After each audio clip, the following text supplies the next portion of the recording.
welcome to the LHH Career Development and Mobility Insights. Why is it that talent leaders across the globe today are racking their brains about how to navigate and ace this elusive phenomenon we call career development? Let me introduce 3 facts which state the case of why career development and mobility. Number 1 is the people case. According to global LinkedIn data as of January 2023, the amount and tenure that people stay in companies with higher internal mobility versus lower internal mobility is 60% longer. What does that mean? That means that when there is an organization with high internal mobility, as a colleague, I end up staying for a median tenure of 4.9 years, vis-a-vis a tenure of just 3.1 years in an organization where there is low talent mobility. So let's make the profit case. According to the Institute of Corporate Productivity, organizations with higher performance in terms of top and bottom line, consistently performing great with revenue and profits over 5 years, said that they give 2x more priority to career development and mobility and are also 2x more likely to articulate processes of talent mobility in their organizations. Number 3, let's look at the voice of the people. We see a multi-generational workforce in today's day and age, which means we see people from Gen Xers to baby boomers, Gen Ys, that is millennials, and of course Gen Zers. So what do they want from work? According to researches by both McKinsey and Gartner, they studied what people want from work across these generations over the last 5 years.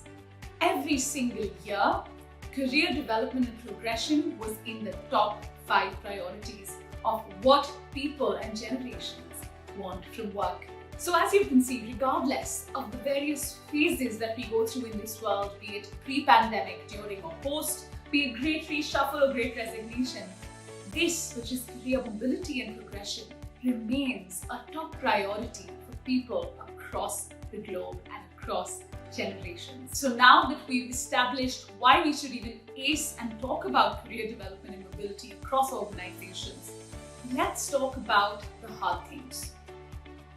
You would imagine that as organizations understand the value of career mobility, and so do individuals who clearly value it over and above even pay at times, you would expect to see a very ideal, fluid career mobility ecosystem in every single enterprise across the globe.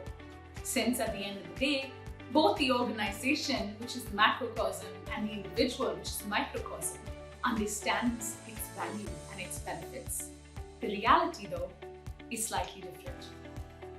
According to Gartner, who surveyed over 3,500 individuals at work across the globe, they found that 67% of colleagues said that when they think of career progression or advancement, they think of it externally to their organization than looking internally. Only 1 in 3 colleagues said that we look internally first whenever we think about career advancement. Think about this for a second. What does that mean in daily life? This means that right now, as we're speaking, there are colleagues around you who are thinking about their career advancement, and out of 3 of those colleagues, 2 of them are racking their brains about how to make this move outside of your organization. So why is it that despite understanding the value and benefits that career development brings, internal mobility is still not the go-to or default mode for colleagues around the globe? Let's understand why. At LHH, we work with hundreds of enterprises year on year exactly to solve this challenge. Based on our conversations and work with Fortune 500s and also research across the globe, we found 3 clear mobility blockers, and we also will be suggesting various best and next practices to navigate them. So let's go. What is the biggest mobility blocker that has been identified by organizations and colleagues across the globe? So there were various organizations, including LinkedIn, Gartner, McKinsey, which studied why career mobility or internal movement is hard in organizations. So what did they do?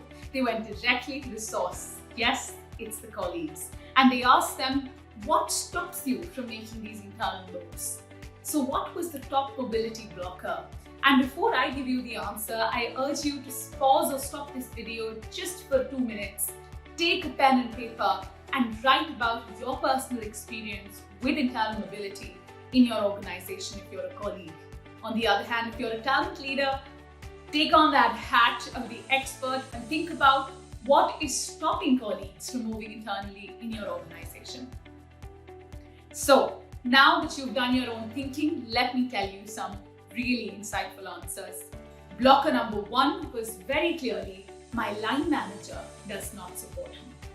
Blocker number 2 was this element around, I have opportunities that I can see in the organization, but I have no idea how to action them, and secondly, how to really achieve them.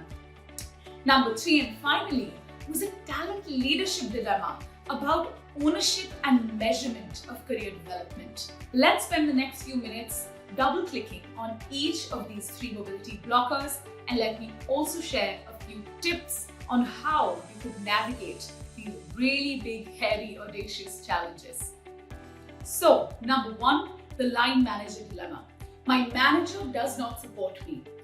When we really worked with organizations to solve for this particular dilemma, we found that the first challenge here was this aspect of managers not truly understanding why they need to be talent exporters, why they need to really believe that talent mobility is important. And where this comes from is, number 1, managers feeling that when there are people taken away from their team to other departments, it's seen as poaching or stealing. So that's number 1, which is the mindset shift from going from poaching my talent to collaborating on creating talent magnets across the business. Number 2 is this element of how can managers see talent mobility as a benefit for them? What does that mean? That means talent mobility is a two-way street, helping them see the advantage as they help people move to other parts of the business to fulfill their careers. They can also pick and get people from other parts of the business who may be high performers for their own business. Career mobility works both ways, so helping them see the advantage. The next part, or the big hairy issue, is that of the 3 R's: the review, the recognition, and the reward. When we talk about review, we think of this. As a line manager right now, how is your performance currently measured? I'm guessing it's mostly to do with business metrics rather than how you are a talent exporter or a career coach to your direct reports. So let's think about this for a second. According to the Institute of Corporate Productivity, only 12% of organizations recognize, reward, and review managers for being a talent exporter to other parts of the business. There's something deep in that, right? If as a line manager, the only way I get measured in terms of performance is business metrics, why would I ever want a high performer to go from my team to another, because that might impact exactly those business metrics? So, first tip, look at a new and improved way on how to include a measure of success for managers in their performance review, which really helps to measure and review, number 1, how managers are enabling the careers of their team. Second, how are they being able to be exporters of talent to other parts of your organization? What managers need to understand is that an employee, when he or she is unsatisfied with internal mobility, will not just lead his or her team, will lead the entire organization. And managers have a lot more power in this journey on the colleague than they may think. So it's really important to also run that home. The next R we have is, of course, reward. Is there a way that you're currently rewarding and recognizing managers for being talent magnets and exporters in the business? How much are you rewarding your managers when they do export talent to other parts of the business? Introduce things like bonuses. Imagine this, think of that referral bonus. In my organization, when I refer someone to a role, I get a referral bonus when they get hired.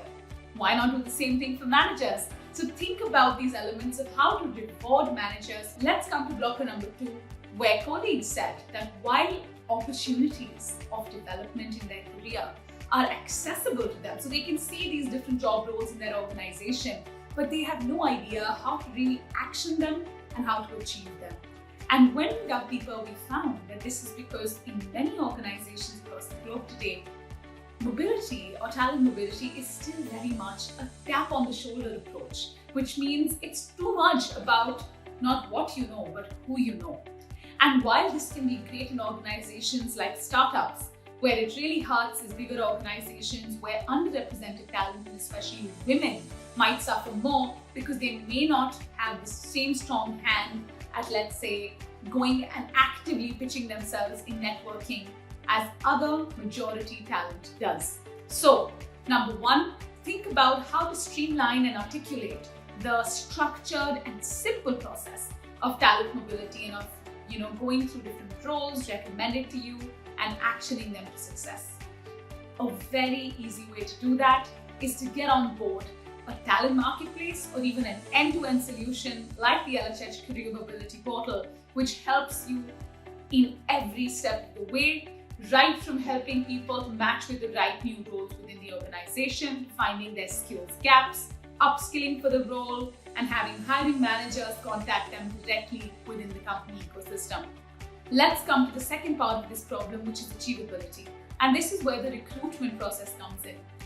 75% of recruiters who were surveyed, according to LinkedIn, shared that they find that recruiting externally is much more structured and seamless and speedy than for them, so basically easier for them than to hire internally. Let's change that. Let's give them both process and technology to automate that process and make their life easier. Coming to blocker number 3, which is the talent leadership dilemma. Number 1, look at who owns careers currently. Are there too many cooks spoiling the broth, or is there absolutely nobody taking charge of careers? If you are mature in your journey, for career mobility, make sure that you have a number of people at the table. If you're nascent in that stage, think about assigning it to one single individual who brings and unifies everyone else.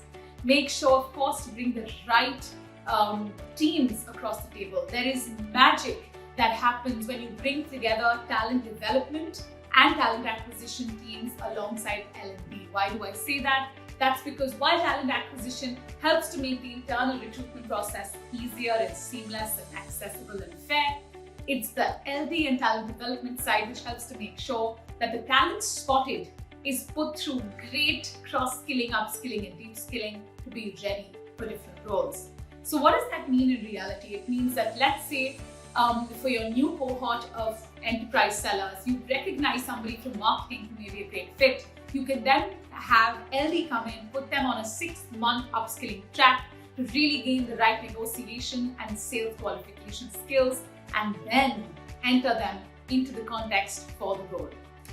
Now, let's come to the next problem about this big heady concept of the elusive talent mobility, which is none other than measurement. If you can't measure, you cannot improve it. So start measuring internal mobility. What does that mean? This means that next time when you look at internal talent mobility, don't just measure frequency of talent mobility. Actually go deeper and measure the nature and type of talent mobility. So let's take an example. Let's say quarter on quarter, you're measuring not just the number of internal moves or the nature and type, which is whether they moved from strategy to marketing or finance to sales. You're also measuring over a 6-month to 1-year period how that new person who's moved into a new role performed. What does that help in? That helps in the following. Let's say over the next 2 years you find that anybody who moves from sales to marketing has a really good chance of being a high performer in that team and leading to a lot more lead generation and conversions than any other people joining that team. What does that mean? That means you will then be looking at how to promote this particular type of internal move rather than others, knowing that it leads to higher success, engagement, productivity, and bottom line impact. So with that, we come to an end or a close to our insight session for career development and mobility. hope this was helpful and gave you some food for thought. In the end, I'd just love to say we at LHH are so proud of the work we're doing on talent mobility because we really truly believe this is the next big wave in human capital. Don't forget to give us a shout out and book your complimentary diagnostic session today.